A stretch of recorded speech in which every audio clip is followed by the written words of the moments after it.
하나님과의 동행에 있어서 가장 중요한 것은 예배입니다. 하나님은 우리를 예배자로 불러주셨고 예배를 통해서 우리에게 하나님과의 만남과 은혜와 축복을 예비하셨기 때문입니다. 그러므로 예배는 우리 삶의 중심이어야 하며 우선순위가 되어야 합니다. 그리고 그에 따른 반응도 있어야 하죠. 예배는 하나님의 계시와 인간의 반응으로 이루어지는 순환이라고도 할 수 있겠습니다. 제가 양재 온누리교회에서 성사역을 섬기고 있을 때였습니다. 아주 오래된 일이죠. 미국 하와이의 어느 목사님과 예배팀이 오셔서 수요 예배를 섬긴 적이 있으셨는데 그분들이 어찌나 격정적으로 예배를 드리던지 그 중에 어느 한 분이 갑자기 위에서 찬양을 하다가 내려가시더니 양재 성전 크잖아요. 그 성전을 뱅뱅 돌면서 머플러를 흔들리면서 춤을 추면서 찬양을 하는 것이었습니다. 저는 그때 예배를 담당하고 있던 새내기 파트 전도사였는데 순간 너무 당황해서 하나님 도대체 일을 어찌해야 되겠습니까? 하고 물었더니 하나님께서 금세 응답을 주셨어요. 뭐라고 하셨을까요? 그냥 돌아. 그는 지금 예배하는 중이다. 이렇게 말씀을 해주셨던 것이 기억이 납니다. 저는 그때부터 하나님 앞에서의 예배가 무엇인지를 골똘하게 생각을 하게 되었고요. 오늘 말씀이야말로 하나님 앞에서의 예배가 무엇인지를 잘 가르쳐 준다고 생각합니다. 우리는 지난주에 살펴본 대로 다윗이 아말렉과의 전투에서 승리하고 이를 기점으로 해서 이스라엘 왕으로 등극하게 되면서 사무엘하가 시작합니다.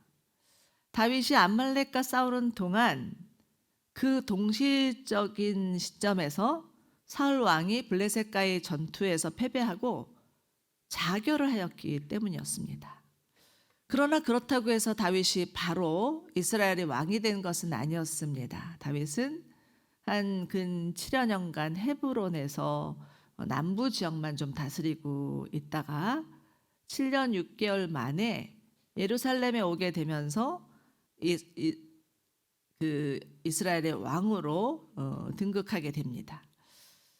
그런데 다윗이 이스라엘의 왕이 되었다는 소식을 들은 블레셋이 이내 이스라엘을 침공하고 다윗은 하나님의 전격적인 도우심으로 블레셋을 아주 보기 좋게 한 방에 날리게 되면서 그가 곧바로 한 일이 있었는데 그것이 바로 블레셋에게 빼앗겼던 언약궤를 되찾아 오는 일이었습니다.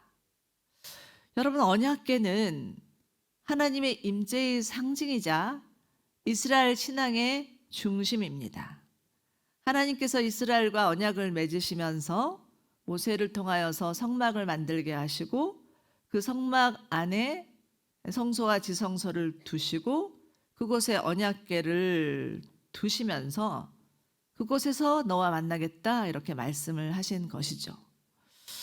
그 언약궤 안에는 모세가 하나님으로부터 받았던 십계명 돌판이 있었고 이스라엘이 광야 생활을 하는 동안 공급해 주셨던 만나가 담긴 항아리가 있었고 아론의 쌍난 지팡이가 있었습니다.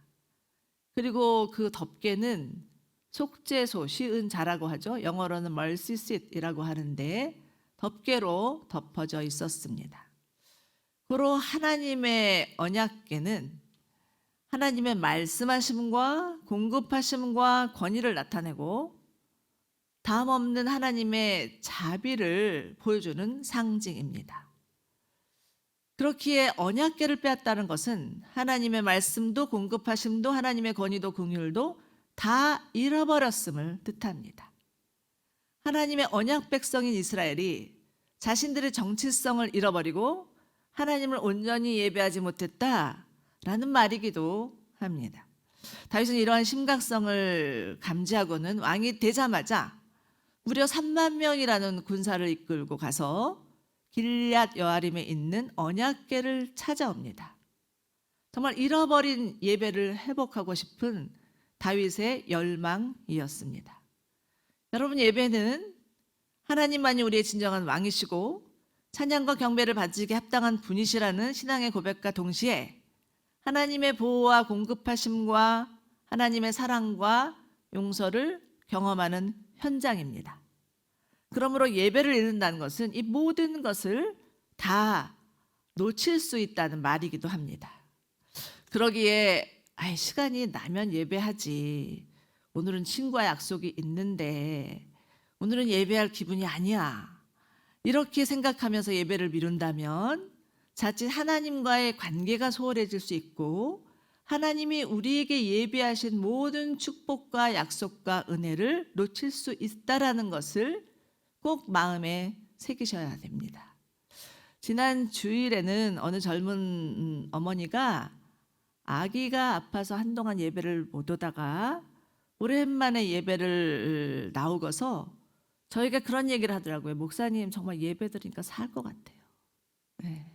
아마 여러분들도 그런 경험이 있으실 텐데, 예배가 우리 삶의 우선순위가 될 때 우리의 영혼이 살아나는 은혜를 누리시기를 바랍니다. 또한 다윗이 언약궤를 자신이 살고 있던 다윗성으로 옮기려 했던 이유 중에 하나는 이스라엘을 다스리는 왕은 자신이 아니라 하나님이심을 선포하기 위함이었습니다. 당시 다윗이 살고 있던 시대는 신정국가 시대죠. 모든 나라의 왕들이 왕이 되면서 신적인 존재로 추앙받던 시대였습니다. 그러므로 왕이 된다는 것은 곧 그 나라의 신이 된다라는 말이기도 합니다.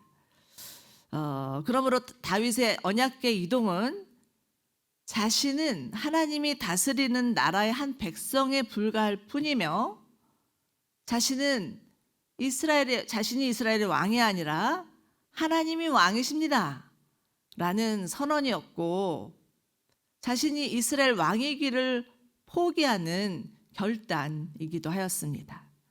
여러분, 인간의 원초적인 죄가 무엇입니까? 자신이 하나님이 되고 싶어서 하나님이 금하신 선악과를 먹은 것이죠. 즉 하나님의 통제권 안에서 벗어나서 자신이 왕노릇 하고 싶었던 것입니다. 내 인생은 내 거니까 내 마음대로 살겠다라는 인본주의 선언이라고 할 수 있죠. 그러므로 언약궤를 다윗성에 안치한다는 것은 하나님의 왕되심을 인정하는 신앙 고백이었습니다. 자, 그런데 오늘 우리는 오늘 본문이 되는 오늘 그 본문의 배경이 되는 사건을 좀 살펴볼 필요가 있는데요. 그것은 우사의 죽음입니다. 다윗은 하나님의 언약궤가 모시게 됐고 그 언약궤가 들어오는 것에 너무 기쁨에 들떠서 이스라엘 온 백성을 다 모아놓고 그것을 바라보며 기쁨으로 맞이하기를 원합니다. 잔뜩 기대를 하고 있었는데 언약궤가 옮겨지는 과정에 생각지도 않은 일이 발생을 하는데 그것이 바로 우사의 죽음이었죠. 언약궤를 실은 수레를 몰고 가던 소가 날뛰는 바람에 흔들리는 언약궤를 잡으려다가 우사가 그 자리에서 즉사한 것입니다. 그런데 여러분, 우사는 제사장이었습니다. 요즘으로 말하면 목사님이죠. 그러니 이 일은 보통 일이 아니었습니다. 만약에 교회가 이전 예배를 드리는데 그 예배를 앞두고 이를 주관하던 목사님이 그 자리에서 돌아가셨다면 여러분 어떻겠습니까? 그 현장은 찬물을 끼얹을 정도가 아니라 살얼음판이었을 겁니다. 다윗의 왕정에 큰 오점을 남길 수 있는 커다란 과오였습니다. 어쩌면 다윗도 도대체 왜 무슨 일로 우사가 죽게 되었는지 그 원인을 잘 몰랐던 것 같습니다. 자, 그렇다면 다윗도 잘 몰랐던 우사 사건의 과오는 무엇일까요? 그림을 한 장 보여주시기 바랍니다. 첫 번째 이유는 언약궤를 나르는 방법입니다. 민수기 4장에 의하면 언약궤를 이동 시에는 반드시 그 운반용 채를 끼워서 언약궤를 그림처럼 어깨에 메고 날랐어야 합니다.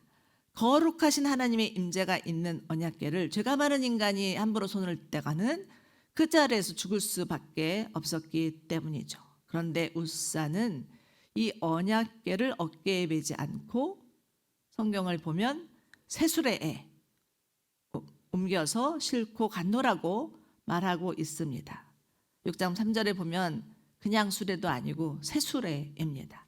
지금으로 말하면 최신형 고급 리무진이라고도 할 수가 있겠죠.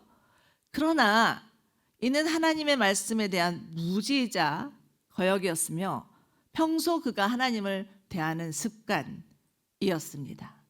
제사장인 그는 하나님의 말씀을 더 분명히 알아야 했으며 철저히 순종해야 했으며 하나님을 향한 경외심으로 나아가야 했습니다. 그런데 여러분, 이러한 웃사의 모습에서는 우리에게도 시사하는 바가 참으로 많습니다. 우리도 예배하기보다는 예배를 수행하기 위해서 모든 신경이, 저도 그럴 때가 많은데, 큐시트에 집중되어 있고 예배를 드리는 현장에 그 순서에 집중되어 있을 때가 많습니다. 하나님을 예배하는 것을 놓치는 것이죠. 저처럼 예배를 전하는 사람이나 예배를 돕는 스태프들, 여러 팀들, 이런 오를 범할 수가 있습니다. 그런데 마리앙전 큰 집회였던 것 같아요. CGN 방송의 카메라맨이 영상이 하나 딱 잡혔는데, 카메라맨이니까 그 시종일관 촉각을 곤두세우면서 찍고 있어야 되잖아요. 그런데 이분이 하던 일을 딱 멈추고 하나님 앞에 눈을 감고 눈물을 흘리면서 예배하는 장면이 영상에 딱 포착이 되었습니다. 얼마나 그 모습이 아름답던지. 비록 정신줄을 놓치는 한이 있더라도 예배하는 그 모습이 너무 아름다워서 하나님이 정말 저 카메라맨의 예배를 받으시는구나 하는 생각이 들었었습니다. 다윗은 정말 이런 불발의 사태를 보면서 어찌해야 될지를 몰라서 언약궤를 자신이 있는 성으로 모시지 못하고 가드 사람 오벳 에돔의 집에 머물게 합니다. 아마도 오벳 에돔은 가드 림몬이라는 성에 사는 레위인이었을 것 같은데, 놀랍게도 다윗이 석 달 만에 새로운 소식을 듣습니다. 그것이 바로 12절입니다. 우리 함께 읽겠습니다. 시작. 그때 다윗 왕은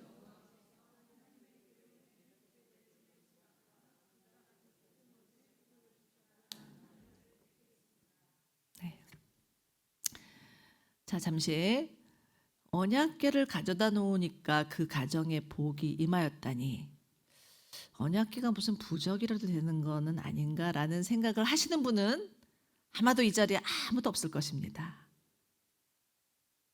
이 오벳에돔의 가정이 언약궤를 보시고 정말 마음을 다해서 두렵고 떨리는 마음으로 하나님을 섬겼을 때 임한 복이었음을 보게 됩니다.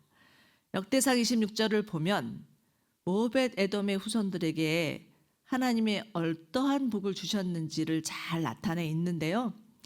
이들은 모두 다 하나님의 성전의 문지기가 됩니다. 그리고 충성스럽게 하나님을 섬기죠. 그리고 성경은 이들을 리더십이 있는 매우 능력 있는 자들이었다라고 말하고 있습니다. 사랑하는 여러분, 우리의 가정에도 하나님을 경외하는 자에게 임하는 그 복이 주어지기를 간절히 소망합니다. 우리의 자자손손 하나님을 경외하고 하나님을 사랑하고 하나님을 예배함으로 하나님께 귀히 쓰임을 받고 하나님께 인정받는 믿음의 가문들이 되시기를 축원합니다. 요한복음 4장 23절 24절입니다. 우리 함께 읽어보도록 하죠. 시작. 이제 참되게 예배하는 사람은 영과 진리로 아버지께 예배드릴 때가 오는데 지금이 바로 그때다. 아버지께서 이렇게 예배드리는 사람들을 찾고 계신다. 하나님은 영이시니 하나님께 예배드리는 사람은 영과 진리로 예배드려야 한다. 여러분, 하나님은 참되게 예배하는 자를 찾으십니다. 참되게 예배한다는 것은 성령과 말씀으로 예배한다는 것이고, 성령과 말씀 안에서 예배한다는 것은 성령이 움직이고 하나님의 말씀이 살아서 역사하는 예배를 말합니다. 우리의 모든 예배가, 우리가 드려지는 모든 예배가 이러한 예배가 되기를 간절히 원합니다. 자, 그런데 다윗이 이제 하나님께서 오베데돔의 가정에 복을 주셨다는 소식을 듣고는 너무나 기뻐하면서 다윗성으로 언약궤를 옮기는데, 그것이 13절과 15절입니다. 여호와의 궤를 맨 사람들이 6걸음을 갔을 때 다윗은 소와 살진 양으로 제사를 드렸고, 다윗은 베옷을 입고 여호와 앞에서 온 힘을 다해서 춤을 추었다. 다윗과 이스라엘의 온 집이 나팔을 불고 환호하며 여호와의 궤를 모셔왔습니다 라고 기록하고 있습니다. 첫 번째 달라진 것은 언약궤를 매는 방법입니다. 이전과는 달리 제사장과 레위인들이 언약궤를 어깨에 메고 아주 조심스럽게 움직입니다. 하나님의 법도에 순종한 것이죠. 여러분, 예배는 하나님의 말씀에 대한 순종입니다. 순종이 제사보다 낫다라는 말씀이 있듯이 순종 없는 제사는 하나의 퍼포먼스에 지나지 않을 수 있으며 하나님이 빠진 인간의 행위에 그칠 수 있습니다. 다윗은 6걸음을 가도 아무 일이 일어나지 않자 하나님께서 이제는 이 언약궤 운반하는 것을 허락해 주시는구나 라고 생각하면서 감사하고 찬양의 예배를 드립니다. 너무나 기뻐서 이스라엘 백성들과 함께 나팔을 불고 환호를 지르고 언약궤를 모셔드리는 거죠. 이처럼 예배는 하나님의 임재 안에서 드려지는 기쁨의 반응입니다. 여러분이 아까 정말 주님을 예배하면서 반응했던 것처럼 그렇게 반응하는 것이 예배입니다. 찬양이라는 히브리어 단어는요, 할렐이라고 하는데, 할랄은 할렐루야의 어원이기도 합니다. 찬양하다, 자랑하다, 환호하다, 기뻐 외치다 라는 뜻이죠. 하나님의 위대하심을 선포하고 하나님께서 우리 가운데 행하신 일들을 기뻐하며 억누를 수 없는 미칠 것 같은 마음으로 주님을 찬양하는 것, 아주 적극적인 찬양을 말합니다. 자, 그런데 우리가 여기서 주목해야 될 단어는 여호와 앞에서입니다. 다윗은 베옷을 입고 덩실덩실 춤을 추며 하나님 앞에서 기뻐합니다. 이는 단순한 감정의 엑스터시가 아니라 영혼 깊은 곳에서 우러나오는 기쁨이라고 할 수 있죠. 우리는 예배드리면서 때로는 우리의 감정에 눌리기도 하고 우리의 상황에 눌리기도 해서 하나님, 나는 오늘 정말 주님을 기쁨으로 예배할 수 없습니다 라고 말할 때가 있지만, 예배는 우리의 감정이나 상황과 상관없이 하나님의 하나님 되심과 하나님이 우리의 하나님이시기 때문에 그것으로 기뻐하고 찬양할 수 있는 것입니다. 여러분은 마음속 깊은 곳에서 우러나오는 기쁨으로 예배하고 계십니까? 아멘. 예, 그렇다면 정말 하나님이 찾으시는 진정한 예배자이십니다. 자, 17절을 보십시오. 여호와를 궤를 모셔다가 다윗이 세운 장막 가운데 미리 준비해 놓은 자리를 놓고 여호와 앞에 번제와 화목제를 드리고, 그리고 나서는 백성들을 축복하며 풍성한 먹을 것을 나눠주고 남녀노소 가릴 것 없이 다 풍성한 음식을 주어서 집으로 돌려보냈다라고 말씀하고 있습니다. 이처럼 예배는 잔치입니다. 하나님께서 주신 풍성한 은혜를 함께 나누는 것이죠. 그런데 여기서 다윗이 세워둔 장막이라는 용어를 눈여겨보시기 바랍니다. 다윗의 장막, 우리가 구리에서 다산으로 이전할 때 다윗의 장막의 예배를 그리며 오랫동안 기도하셨던 것 기억하시죠? 그 유명한 다윗의 장막이 세워진 때가 바로 이때입니다. 역대상 25장을 보면 4,000명의 찬양 사역자들이 중심으로 하여서 24시간 예배가 드려지는 곳이 다윗의 장막이었습니다.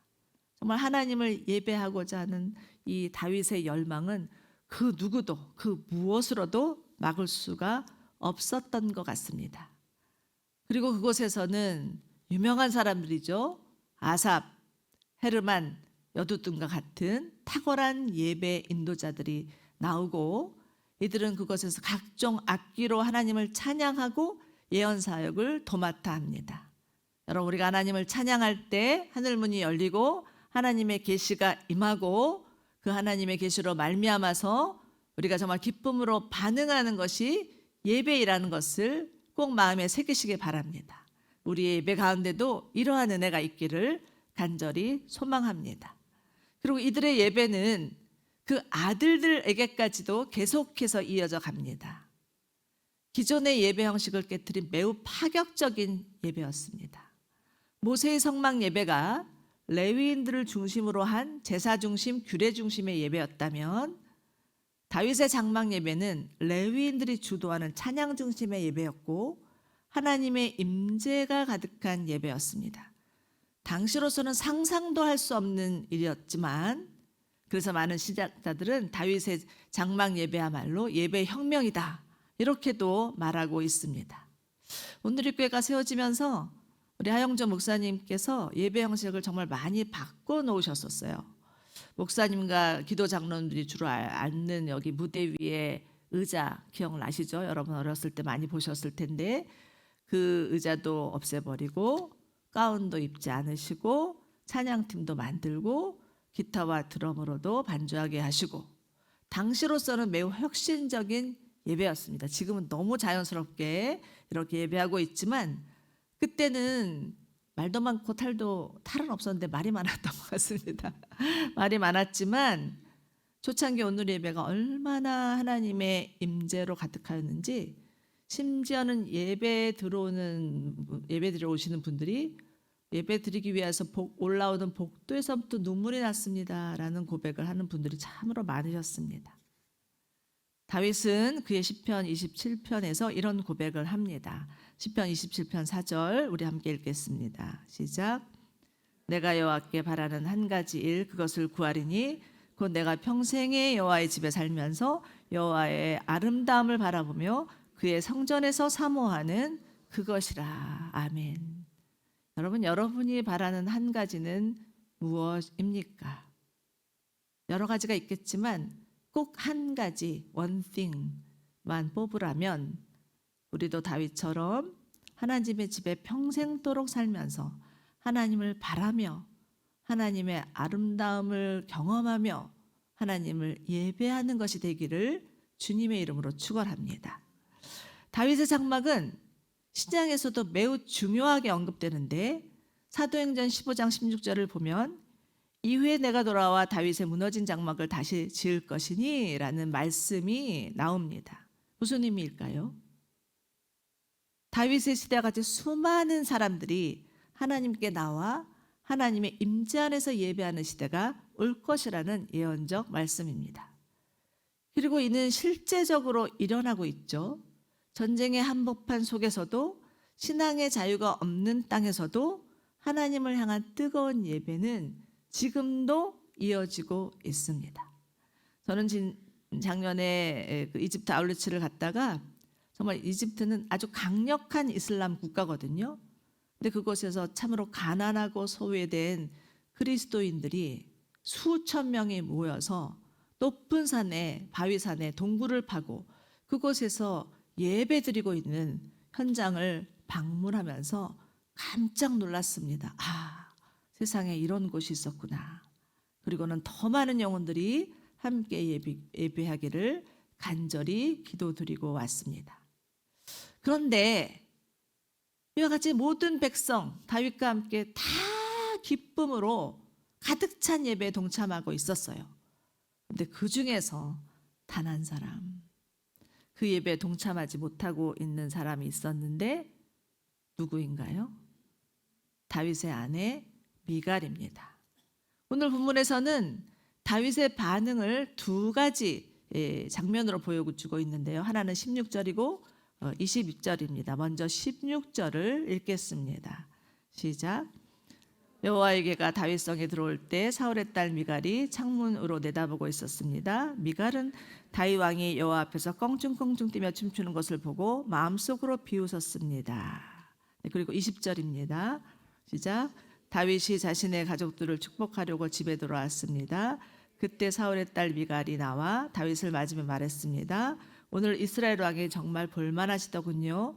신하의 계집종들 앞에서 몸을 드러내시다니요. 다윗과 모든 이스라엘 백성들은 마음을 다해서 하나님을 예배하고 있었지만 미갈은 동참하지 못합니다. 동참은커녕 다윗의 모습을 보고 비웃고 팔짱을 끼고 혀를 끌끌 차면서 저게 무슨 짓이냐. 정말 왕으로서 채통이 없다. 볼만하구나. 이렇게 관망하며 비난합니다. 그리고 다윗이 들어오자 사람들 앞에서 그게 무슨 짓이요? 채통을 지키시오. 이러면서 다윗에게 욕하죠.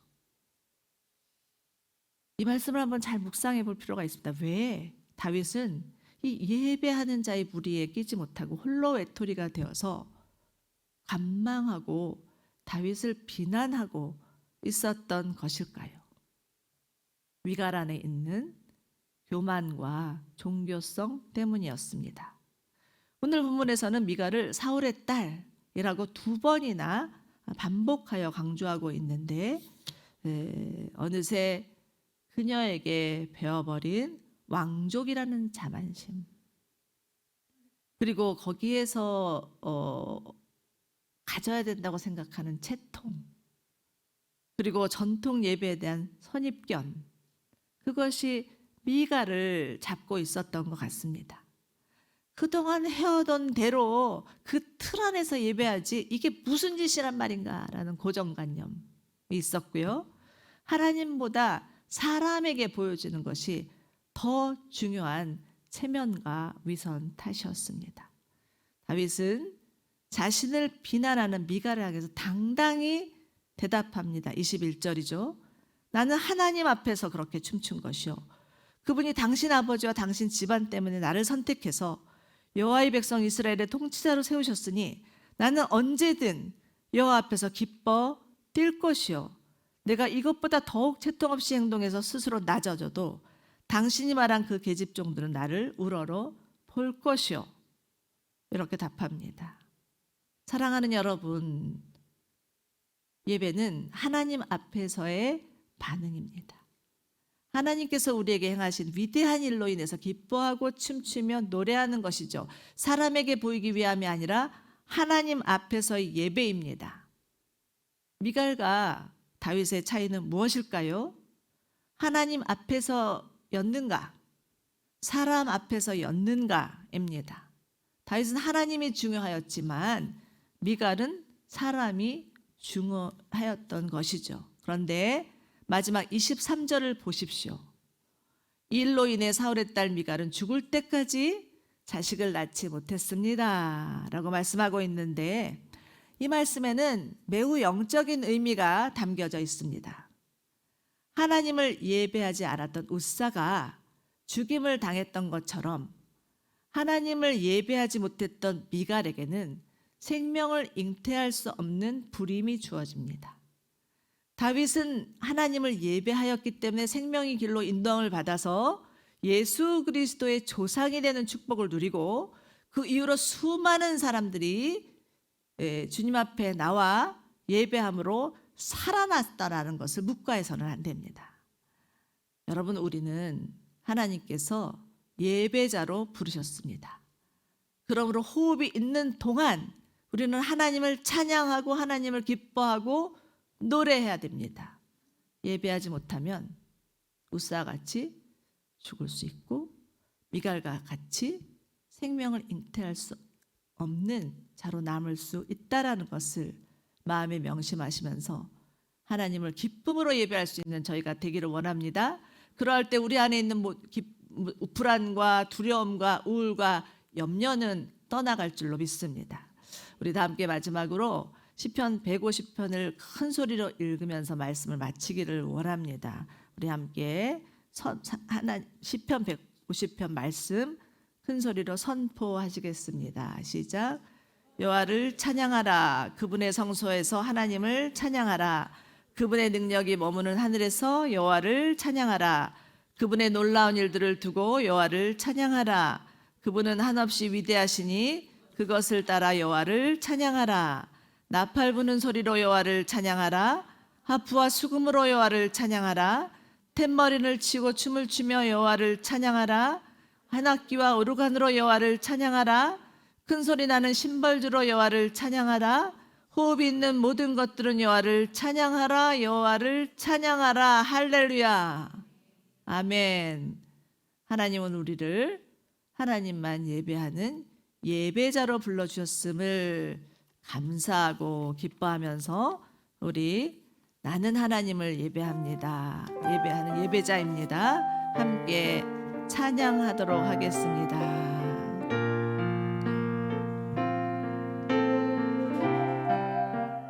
나는 하나님을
하나님을 예배함이 우리 삶의 중심이 되고 우리 삶의 우선순위가 되게 하여 주시옵소서.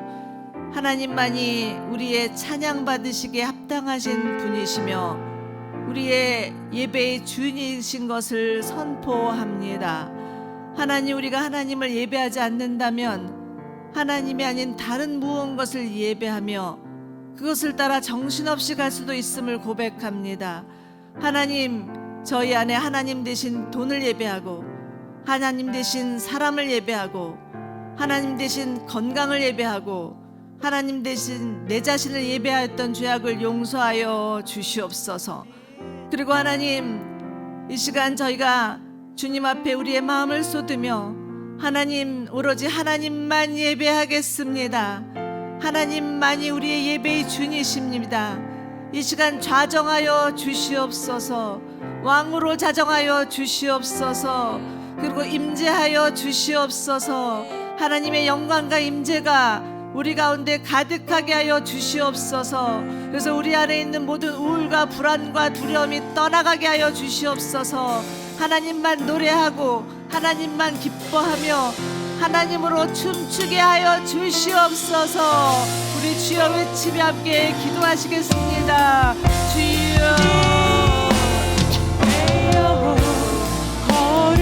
아버지 하나님, 저희를 예배자로 불러주셨음에 감사합니다. 하나님, 우리가 서 있는 곳 어디서나 하나님을 예배하게 하여 주시옵소서.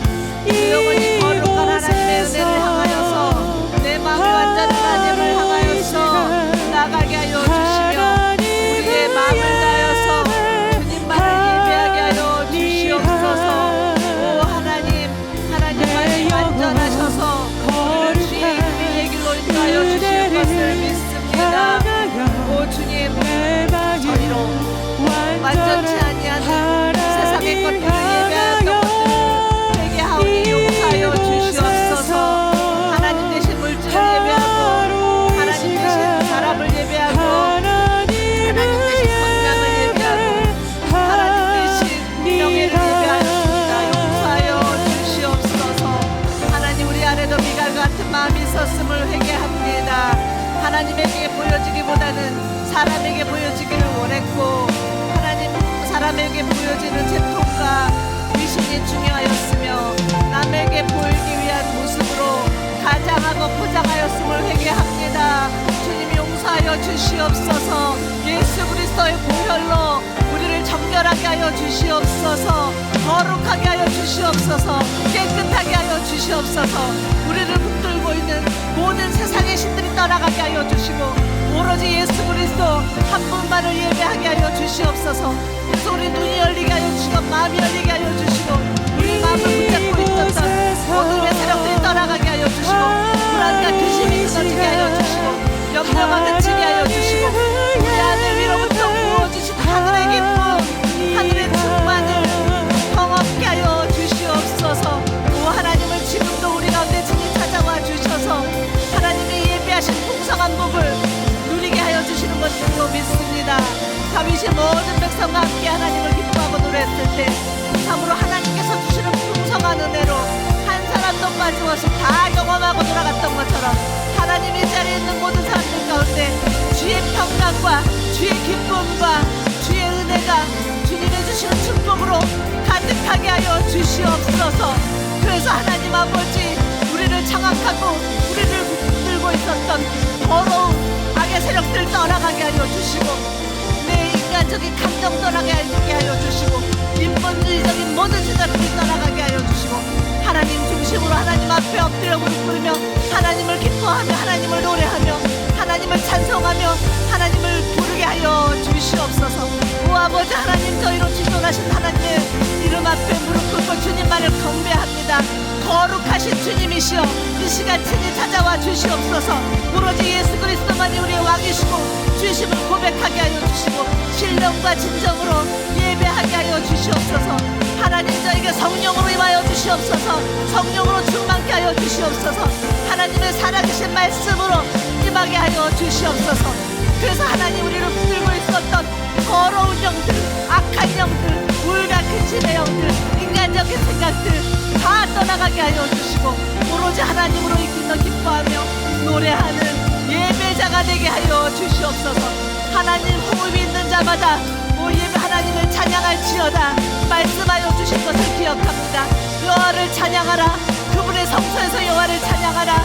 그분의 능력이 머무는 하늘에서 찬양하라. 나팔 소리로 찬양하라. 하급과 수금으로 찬양하라. 댐버리를 치고 춤을 추며 찬양하라. 큰 소리가 나는 심벌주로 여호와를 찬양하라. 아버지 하나님, 저희로 주님만을 찬양하게 하여 주옵소서. 하나님을 찬양하지 않았던 우리의 모든 시간, 우리의 모든 마음들을 예수 그리스도의 보혈로 정결하게 하여 주시고 씻어 주시옵소서.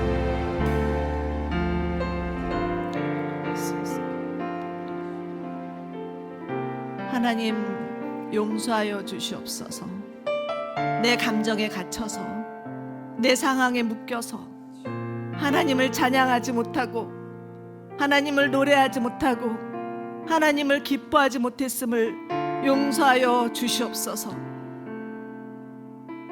하나님의 하나님 되심을 인정하지 못하고 내가 하나님 자리를 대신 차지하고 그 자리에서 내 인생의 왕노릇하려고 했던 것을 용서하여 주시옵소서. 하나님, 우리 안에도 미갈 같은 마음이 있었음을 회개합니다. 예배자가 아니라 관망자가 되어서, 때로는 비판자가 되어서 판단하고 비난하고 정죄하며 예배 안에 들어가지 못했던 순간들이 있었음을 회개합니다. 주님 용서하여 주시고 우리로 주님만 예배하는 예배자로 다시 회복시켜 주시옵소서. 어떤 상황에서도 주님을 예배하게 하여 주시고 내 감정과 상관없이 주님을 찬양하게 하여 주시옵소서. 그래서 하나님, 우리 안에 주님의 생명이 임하게 하여 주시고 우리를 만나는 모든 이들이 하나님 안에 예배자로 설 수 있도록 우리를 사용하여 주시옵소서. 우리 시간 다시 한번 기도할 때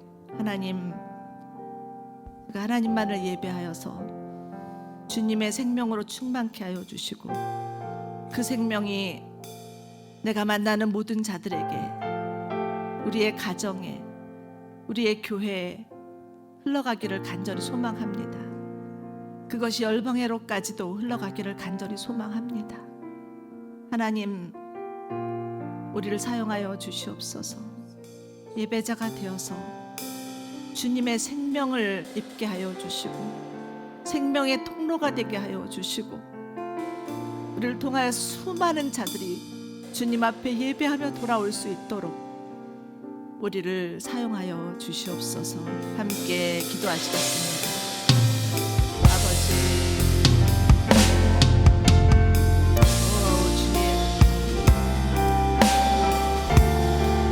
주님의 생명이 우리 안에 임하게 하여 주시옵소서. 방관하고 관만하고 비판하지 않게 하여 주시고 오직 겸손히 하나님 앞에 엎드려 예배함으로 우리를 통하여서 주님의 생명이 흘러가게 하여 주시옵소서.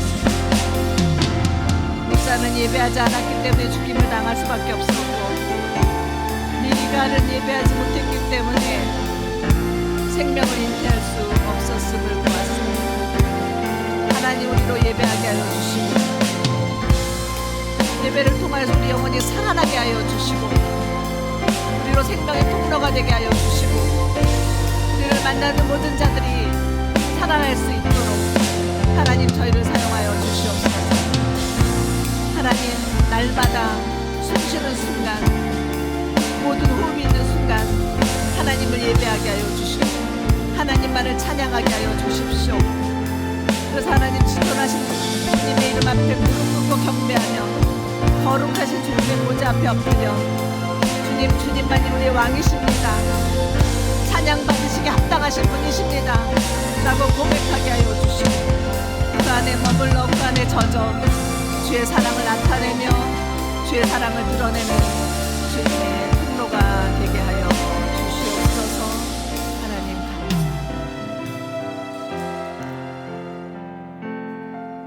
감사합니다. 우리의 모든 것 되시는 주님, 우리의 심령 깊은 곳에서 하나님으로 인한 기쁨이 넘쳐나게 하여 주시고 하나님 한 분만으로 만족합니다 라고 고백할 수 있는 저희 되게 하여 주시옵소서. 주님의 크신 사랑이 우리를 붙들고 계심을 예배를 통하여서 그 순간순간마다 경험케 하여 주시고 참으로 우리 안에 가득한 주의 생명이 우리를 통하여서 흘러 열방에까지 이르게 하여 주시옵소서. 지금도 하나님을 알지 못해서 죽어가는 수많은 영혼들이 있습니다. 그들에게 무엇으로 어떻게 주의 사랑을 전할지 하나님 앞에 나가 간구할 때 하나님은 우리를 향하여서 내가 너희를 사랑하노니 너희는 나를 사랑을 입은 자이며 하나님을 예배하는 예배자이다 라고 말씀해 주심에 감사합니다. 하나님, 정말 하나님을 예배하는 예배자가 되어서 내가 있는 곳 어디서나 하나님만 예배하며 하나님만 높이며 하나님만 증거하게 하여 주시옵소서. 이제는 우리 주 예수 그리스도의 은혜와 하나님 아버지 한량없는 사랑과 성령님의 역사하심과 교통하심이 호흡 있는 순간 하나님을 예배하며 하나님만을 찬양하며 참으로 주님의 생명이 우리 가운데 흘러 우리 또한 주님의 생명을 전하는 자로 살기로 결단하는 이 자리에 있는 모든 성도님과 가정과 일터 위에 지금도 주의 복음을 전하기 위해서 수고하시는 선교사님과 북한 땅과 전쟁 중에 있는 중동 땅 위에 이 나라 이민족 위에 영원토록 함께하여 주시기를 간절히 축원하옵나이다.